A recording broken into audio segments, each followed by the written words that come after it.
whatever. I didn't think, should I obey my parents? Or, like when you're an adult conscious, you're a lot more, well, you have a lot more free will. You have a lot more awareness. You have a lot more self consciousness. As a kid, you are a lot like a little. Well, you're an animal. You basically go, I'm playing, I'm playing, I'm playing. Oh, mom's calling me. Whoosh, go over to mom. This and that. I specifically remember when I kind of woke up a little bit because I had to make a decision and go against the flow of events. And it wasn't automatic. It wasn't mechanistic. It was, in fact, very difficult. I mean, of course, you could say it was, brought on by a stimulus. But if it was all mechanical, see, that's the thing. That's what I hate. Science takes everything, and like every feelings are an illusion. Consciousness is an illusion. Awareness is an illusion. I just find that it's just ludicrous on the face of it. You know what I mean? Like, anyway, I would say this: awareness, emotions, consciousness, what they are is non-local energy waves, basically. That's why you can experience very odd things in your awareness that don't seem to have something caused by a stimulus around you. That is where you can be in an atmosphere, or you can, go to a place where a lot of people are gathered, and even before you get all of the signals which would mechanistically tell you things, you get a feeling like, wow, it's like I feel excitement just sort of approaching this place. Again, usually there is a whole set of cues that you can basically explain it away as mechanistic. But I've been in a few situations like I'll just use my personal examples again, which my friends are tired of me saying because they're some of my favorite stories. So I brought them up a few times, but they would be new to anybody else. Like I have a friend who has very strong emotions, and we were roommates, and there was a time when he was incredibly angry. I didn't know this, but this was my experience of sort of a non-local phenomenon. It wasn't a mechanistic thing at all. I'm basically coming home, going up the stairs to get to our apartment, and I'm in a good mood. I'm in a normal mood. I'm just, and I remember, and this is the thing. I remember my awareness very distinctly because I have a good memory for that. Um, and I remember, I was thinking to myself, and I was sort of listening to myself think. You know what I mean? I was in a self-aware mood at the same time, and I was like, coming home, relaxing, whatever, and I was, thinking to myself, just random little bits of thoughts, like talking to yourself. And I opened the door, I went through the threshold, and I'm taking off my shoes. But the instant I noticed this, just because it was so incredibly abrupt. Uh, like as I crossed the threshold, my thoughts shifted and my emotion shifted. By the time my foot, imagine me going through the door. By the time my foot hit the ground inside, my thoughts were incredibly angry. I literally, this is why I noticed it, because it was so abrupt. I was literally thinking like, gonna get a sandwich. Yeah, it's a nice day out today. God damn, son of a bitch. And I was like, what? What happened? I was like, because my thoughts just, it was like a radio switching channel. And there was no external stimulus. There was no noise. I wasn't aware that my roommate, was angry. I wasn't even aware that they were in the house or, in the apartment. It was quiet, you know what I mean? There was nothing, there was nobody there. I was just in our kitchen, which is where you come in. So I'm like, whoa, this is weird. And then I kind of extended my senses, kind of sensed the atmosphere of the place. And it was literally pulsing with anger.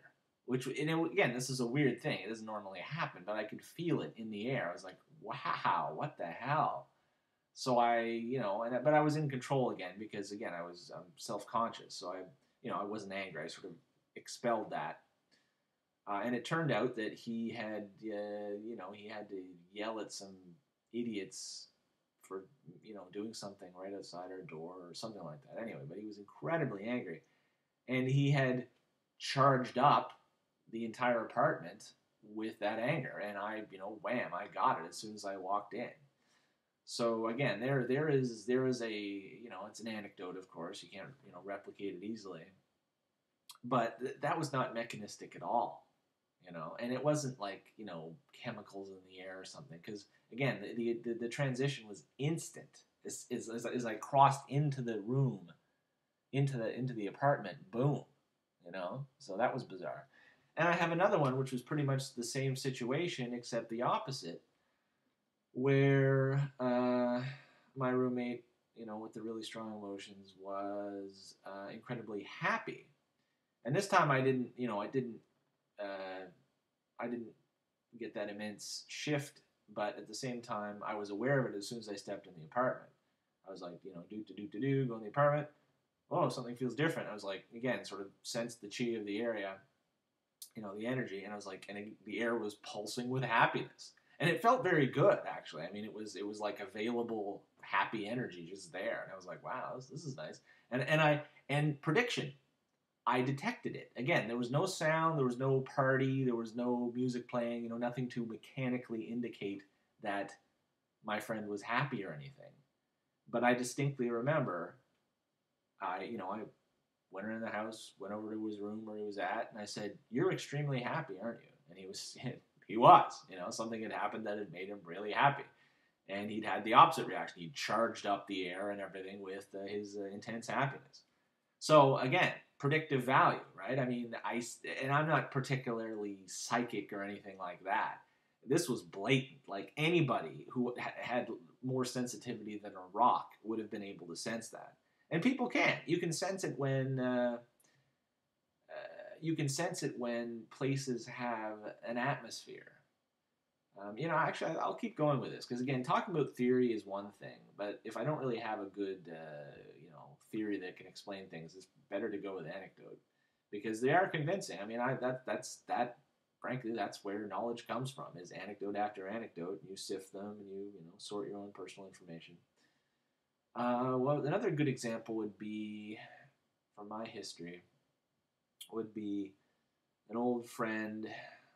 Sort of lost contact with him, but way back when I was a teenager, their mother, or their family in general was fairly religious, and their mother was extremely religious. I seem to remember.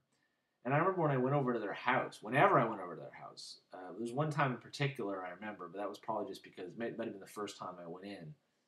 But the atmosphere was stifling with just this, basically the feeling of religious. It was repressive. It felt like the air was thick enough to cut with a knife, and it wasn't very friendly feeling. It wasn't angry exactly, but it was repressive.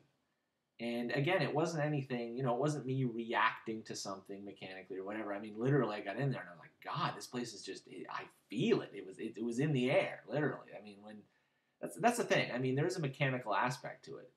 Energy seems to be able to charge up things, and of course, the air is basically a thing. It's a fluid. We don't think about it, but in a closed apartment or a closed house, I think the air gets charged up with whatever the ambient, you know, psychic energy flow is, basically. And I could feel it in that place. Man, it was dense. So that's another one. Again, like it was the same sort of thing. I could literally feel it. It was an atmosphere, and all that is again, it's not within the current scope of you know scientific thought or whatever.